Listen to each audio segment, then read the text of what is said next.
Okay, to add custom validation here, there are a few steps we need to follow. First of all, just to refresh your memory, in bundle config, we have a separate bundle for jQuery validation. Now, potentially we can merge this bundle with our lib bundle if you're going to use this in a lot of different places. But for now, I would rather to keep them separate and include jQuery validation only on pages where we need it. So back here in the script section, we add @scripts.render bundles/jQuery val. Next, we go on top of the form. Here's our customer text box. We can use standard HTML5 validation attributes. Like here, I'm going to add required, and jQuery validation plugin understands this. Now, finally, we need to plug in the validation. Here's where we submit the form.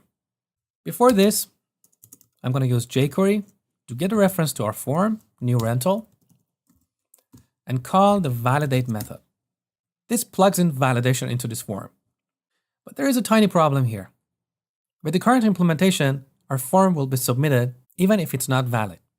So we need to get the code inside the submit handler and move it inside this validate. So first, we pass an object here. This is the configuration of our validation. Here we set submit handler to a function. If the form is valid, this function will be called to submit the form to the server. Now we get the code inside our submit handler, cut, and paste it here. And then delete this. Save, back to Chrome, refresh. Look, we got the validation message here. Now let's make this red. So right click, inspect.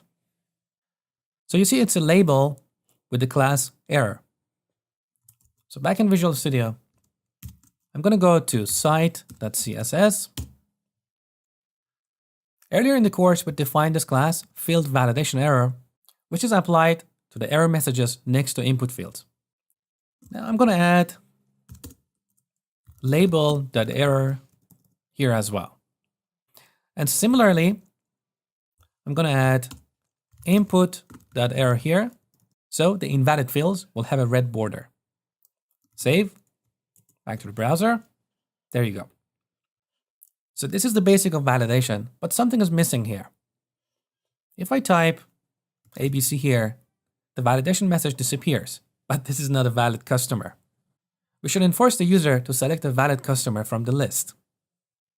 So to handle this, we need a custom validator. Back to our form. Before calling the validate method, I'm going to create a custom validator. So jQuery.validator.add method. We give this a name, valid customer.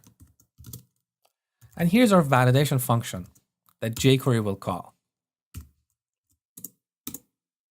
Now here, I want to make sure that our view model has a property called customer ID, and this customer ID has a numeric value that is not 0.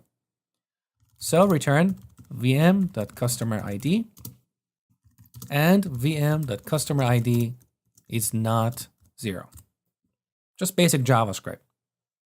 Now here, optionally, we can specify an error message, like please select a valid customer. Now to apply this, we go back to our customer text box, apply a data attribute, data-rule-valid customer, and we set that to true. So jQuery validation plugin looks for custom attributes that start with data-rule. Save. Let's test this. Look, I got the error, but if I select Mary, the error disappears. Now here's your exercise. You want to enforce the user to select at least one movie. So create a custom validator and plug this into the form. In the next lecture, we'll review my code.